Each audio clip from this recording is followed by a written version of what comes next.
दोस्तों, क्या आप ये जानते हो कि आपके पॉकेट में रखे हुए पैसे ज्यादा कुछ नहीं, बस एक टॉयलेट पेपर के समान है। हाँ, आपने बिल्कुल सही सुना, मैंने टॉयलेट पेपर ही कहा है। और ये बात सिर्फ मैं नहीं बल्कि खुद रॉबर्ट कियोसाकी कहते हैं। लेकिन यार, इसका मतलब क्या है? आखिर इतने बड़े ज्ञानी इंसान ने ऐसा क्यों कहा? और वो क्यों हमें अपने पैसों को बैंक में जमा करके रखने से मना करते हैं? एक्चुअली अगर देखा जाए तो बैंक तो हमारी पैसों को प्रोटेक्ट करता है ना।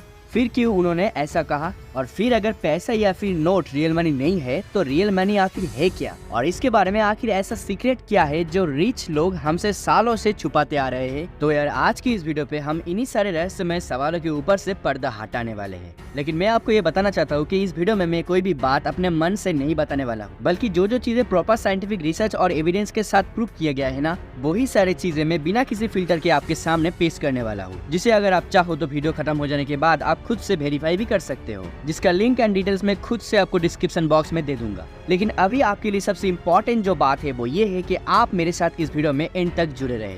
So guys, without wasting your time, चलिए आज की इस फाइनेंशियल नॉलेज को बढ़ाने के कार्यक्रम को जल्दी से स्टार्ट करते हैं। अब इससे पहले कि हम पैसे की चक्रव्यूह और बैंक की चालाकियों को समझे, उससे पहले तो हमें ये समझना होगा आखिर ये पैसा आया कहाँ से और ये रियल और फेक मनी आखिर होता क्या है। तो भाई, फंडा ये है कि आज से हजारों साल पहले इंसान अपनी जरूरत की चीजें लेने देने के लिए बार्टर सिस्टम को यूज करता था, जहाँ एक चीज खरीदने के लिए उसको बदले में दूसरी चीज देनी पड़ती थी। यानी कि अगर आपके पास चावल है और आपको कपड़े की जरूरत है तो आपको सबसे पहले एक ऐसे इंसान को ढूंढना पड़ेगा जो चावल के बदले आपको कपड़े देगा। यानी कि सीधी भाषा में अगर कहूँ, एक ऐसा इंसान जिसको कपड़े के बदले में चावल चाहिए होता था, उसके बाद जाके आपको आपकी चावल मिलता। और ये चीज करना सच में बहुत ही मुश्किल काम था, क्योंकि फंडामेंटली अगर देखा जाए तो यहाँ पे दो प्रॉब्लम थे। पहला तो ये कि उस जमाने में लोगों को ये पता ही नहीं था कि कितने चावल के बदले कितने कपड़े मिलेंगे, जिसके लिए दिन दहाड़े इनोसेंट लोगों को लूट लिया जाता था और ये लोग मजबूरी के मारे कुछ कर भी नहीं पाते थे। और दूसरी प्रॉब्लम है, उनकी कमोडिटी समय के साथ साथ खराब हो जाती थी। जैसे कि कई बार तो चावल पड़े पड़े ही सड़ जाती थी और बदले में मिले जानवरों की भी मौत हो जाती थी। यानी कि इनकी मेहनत की कमाई यूं ही बर्बाद हो जाती थी। और इन्हीं सारी प्रॉब्लम्स का सामना करते हुए लोगों ने एक नया सिस्टम बनाया, जहां लोग अपने सामान खरीदने और बेचने के लिए सिल्वर और गोल्ड के कॉइन यूज करने लगे। और इससे उनका प्रॉब्लम सॉल्व तो हो गई, क्योंकि गोल्ड और सिल्वर कभी भी खराब नहीं होते थे और न ही समय के साथ उनकी वैल्यू कम हो जाती थी, इसलिए इसे रियल मनी भी कहा गया है। लेकिन भाई, तभी एक दूसरी प्रॉब्लम भी खड़ी हो गई। लोगों के पास सिक्के तो थे, लेकिन उसे एक जगह से दूसरी जगह ले जाना सेफ नहीं था। एक तो सिक्के का वजन बहुत ज्यादा था और दूसरा, चोर लुटेरे रास्तों पे सिक्कों की लूट मचा देते थे। और जब ये प्रॉब्लम हद से ज्यादा बढ़ गई, तब कुछ चालाक जमींदार टाइप के लोग बैंकिंग सिस्टम बना कर ले आ गए। उन्होंने लोगों से बड़ी चालाकी से कहा कि तुम अपने सिक्कों को हमारे पास रखो, क्योंकि हम तुम्हारी सिक्कों की रखवाली करेंगे, जिसके बदले में तुम हमें एक छोटा सा कमीशन दे देना। और ये बात काफी हद तक लोगों को सही भी लगी कि ठीक है, उसमें क्या बड़ी प्रॉब्लम है, दे देंगे। इसीलिए ये लोग अपनी गोल्ड के सिक्के जमींदारों के पास जमा करने लगे और जमींदार उनको एक कागज की रसीद बनाकर दे देता था, जिसमें ये लिखा हुआ होता था कि मेरे पास आपके इतने सोने के सिक्के जमा रखे हैं। और जब किसी को अपना पैसा या फिर सिक्का वापस लेना होता था, वो वही रसीद ले आके वो पैसा ले जाता था। अब देखो, ये सिस्टम बहुत ही सिंपल था और भोले वाले लोगों को ये बहुत ही पसंद भी आ रहा था। और मैं क्या बताऊँ, लोगों को ज्यादा ही पसंद आ गया था और इतना पसंद आने लगा कि लोग सिक्के के बदले वही रसीद देके अपना सामान बेचने और खरीदने लग रहे थे। और इसे देख के जमींदारों के मन में भी लालच आ गई और उन्होंने अपने मन के मुताबिक फेक रसीद भी बनाना स्टार्ट कर दिया। और उन्होंने ये सोचा कि इसमें कौन सी बड़ी बात है, उनका साइन और सिक्का ही तो लगाना था। उन्होंने दे दनादन ऐसे नकली रसीद बनाना स्टार्ट कर दिया। और अब क्योंकि वो नकली रसीद बना के पैसे खुद से क्रिएट कर सकते थे, इसीलिए उन्होंने लोगों से कमीशन लेना भी बंद कर दिया। उल्टा आलम ये हुआ कि जो लोग उनके पास सोने के सिक्के जमा करके रखते थे, उनके बदले में जमींदार उनको सामने से कुछ पैसे भी देने लगे, ताकि फ्री में ब्याज मिलने के लालच में लोग खुद ब खुद उनके पास अपना सोना जमा करके रखें, जिसे आज के जमाने में हम बैंक का ब्याज या फिर इंटरेस्ट रेट भी कहते हैं। और इससे लोगों ने ये सोचा कि घर में पैसा रखने से अच्छा है कि हम जमींदार के पास रखें, कुछ एक्स्ट्रा ब्याज तो मिलेगा। और इसीलिए लोग अपने पैसे ऐसे जमींदार टाइप के लोगों के पास जमा करने लगे। तो यही से शुरू हुई बैंक और फेक मनी की। और तब के जमाने में जो जमींदार टाइप के लोग थे, वो आज बैंक के हायर ऑफिसर बन के बैठे हैं और उनके द्वारा बनाया गया रसीद आज हम करेंसी नोट के रूप में यूज करते हैं, जो पूरी तरह से एक फेक मनी है। उल्टा इस नोट की कोई औकात ही नहीं है, बल्कि ये सिर्फ एक कागज का टुकड़ा ही है। फर्क सिर्फ इतना है कि इसके ऊपर सरकार की साइन और सिक्के की नंबर छपा हुआ है, जिसके मदद से सरकार हमें ये वचन देता है कि इस कागज के टुकड़े को दिखा के आप जो चाहो वो खरीद सकते हो। और सिर्फ इसी वचन के वजह से मार्केट में आज इस पेपर की नोट की इतनी वैल्यू है। हो सकता है कि कल को अगर सरकार डिमोनेटाइजेशन की नोटिफिकेशन दे दे तो यही नोट फिर रत्ती में बदल जाएगी।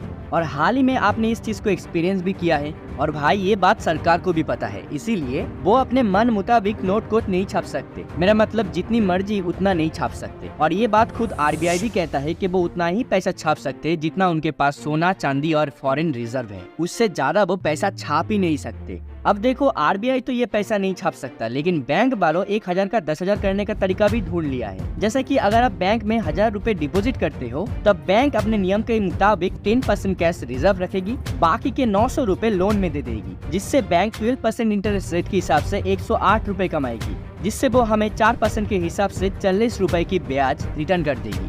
और इसके बीच का पैसा बैंक की प्रॉफिट होगा। So simple calculation guys. अब मेरी तरह शायद आपको भी यही लगता था कि बैंक इसी तरह पैसे कमाता है। तो दोस्त, आपका भ्रम कुछ ही मिनट में टूटने वाला है, तो इस वीडियो के साथ एंड तक जुड़े रहो। तो भाई ये बात जो है वो आधा सच है, क्योंकि असली गेम जो है वो इसके बाद शुरू होता है। जैसे कि अगर आपने अभी अभी बैंक में पैसा जमा किया है और अगर आप अभी अपनी अकाउंट बैलेंस चेक करेंगे तो आपको वही पैसे दिखेंगे जितना अमाउंट आपने डिपॉजिट किया है। वही अगर किसी इंसान ने बैंक से लोन लिया है, तब जब वो अपनी अकाउंट बैलेंस चेक करेगा तो उसे 900 रुपए ही दिखेंगे। इसका मतलब तो ये है कि आप दोनों ही अभी 1900 रुपए खर्च कर सकते हो। लेकिन यार, आपने तो अभी अभी बैंक पे 1000 रुपए जमा किए हो, तो ये एक्स्ट्रा 900 रुपए आया कहाँ से?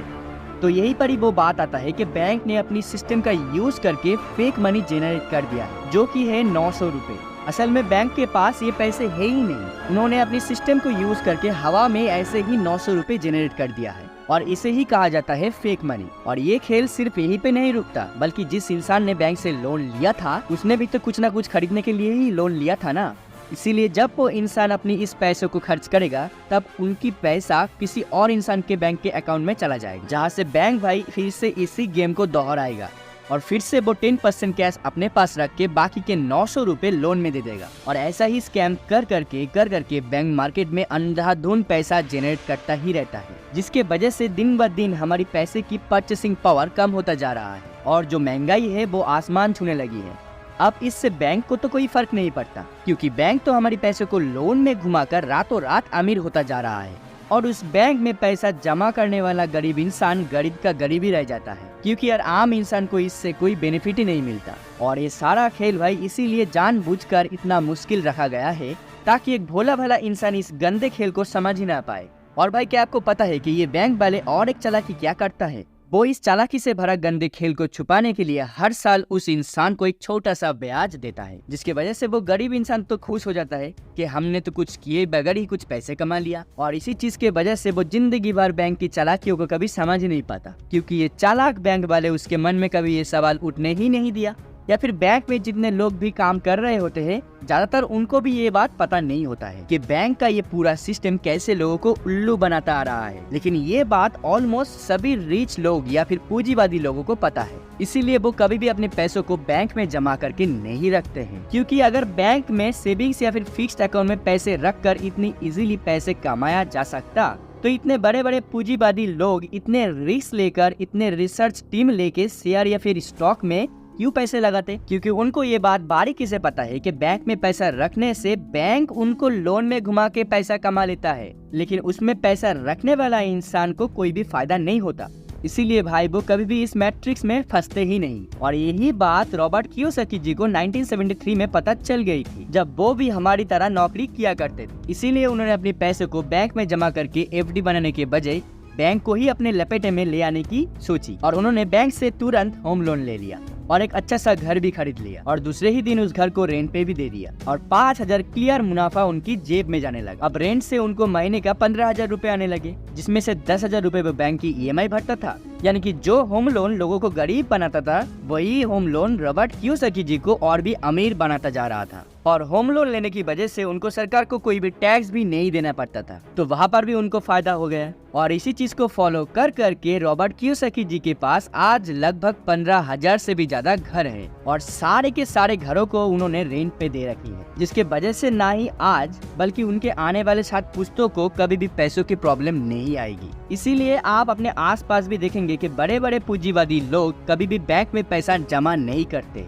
बल्कि वो बैंक से ज्यादा लोन उठाते हैं ताकि वो खुद के पैसे से नहीं बल्कि बैंक के पैसे से अपने लिए कुछ ऐसे एसेट बना सके जो हर महीने उनको बिना किसी एफर्ट के मेहनत के पैसे कमा के दे। और ज्यादातर जो रिच लोग होते हैं वो इसी पैटर्न को फॉलो करते हैं और आप ये चीज खुद से देख लेना, आपको खुद पता चल जाएगा। और हाँ, यही सेम चीज आप चाहो तो आप भी कर सकते हो, लेकिन शुरुआत में आपको बहुत ही हार्डवर्क करना पड़ेगा। और अगर आप चाहो तो दूसरा तरीका भी यूज कर सकते हो जिसे डाइवर्सिफाई इन्वेस्टमेंट कहते हैं। जैसे कि मान लो कि आप हर महीना 100 रुपए की सेविंग्स करते हो। अब इन 100 रुपए में से 20% यानी 20 रुपीज आप इमरजेंसी के लिए अपने बैंक में रख दो, ताकि घर में अगर कोई बीमार पड़े तो ये 20 रुपीज आप यूज कर सकते हो। और बाकी के जो 80% पैसे है उसे आप बैंक में मत रखो, और इस बचे हुए 80% पैसों की 30% से आप गोल्ड या फिर सिल्वर खरीद लो, क्योंकि ये एक रियल मनी है जिसकी वैल्यू दुनिया की हर कोने में होती है। फिर चाहे लॉकडाउन हो या फिर डिमोनेटाइजेशन, आपके घर में अगर गोल्ड या फिर सिल्वर हो तो आपके घर में कभी भी पैसों की कमी नहीं होने वाली। ज्यादातर देखा गया है कि कोरोना के टाइम में लोग गोल्ड या फिर सिल्वर को बेचकर ही अपना घर चला रहे थे। और गोल्ड की पिछले 20 इयर्स में एक कमाल की हिस्ट्री रही है कि इसने 12% कमा के दी है, जो कि बैंक की एफडी से भी ज्यादा रिटर्न होता है। अभी बचे हुए 50% से आप 20% यूज करके स्टॉक खरीद सकते हो और 20% आप म्यूचुअल फंड में इन्वेस्ट कर सकते हो। और मैं यहाँ पे स्टॉक की लॉन्ग टर्म इन्वेस्टमेंट की बात कर रहा हूँ, मैं बिल्कुल भी ट्रेडिंग की बात नहीं कर रहा हूँ, इस बात का ध्यान रखना। और बाकी बचे 10% आप ऐसे स्किल को सीखने के लिए इन्वेस्ट करो जो आपके काम आएंगे। और म्यूचुअल फंड की भी एक कमाल की हिस्ट्री रही है कि वो 12 से 13% तक की रिटर्न दे देता है, जो आपको और भी ज्यादा पैसे बनाने के लिए हेल्प करेंगे। और मैं ये गारंटी के साथ कहता हूँ कि अगर आप इस लाइफस्टाइल को फॉलो करते हो तो आप आने वाले 5 सालों के अंदर इस मैट्रिक्स के मायाजाल के बाहर निकल जाओगे। और ये बात पता तो सभी को है, लेकिन आपको कोई भी मुंह के ऊपर नहीं बताएगा। तो आई होप आपको ये वीडियो अच्छी लगी होगी। अगर अच्छी लगती है तो लाइक जरूर कर देना, अपने दोस्तों के साथ जरूर शेयर करना, और अभी तक अपने इस चैनल को सब्सक्राइब नहीं किया है तो मुझे सपोर्ट करने के लिए जरूर सब्सक्राइब कर देना। तो मिलते हैं नेक्स्ट कमाल की वीडियो पे, तब तक के लिए have a good day, take care and Tata.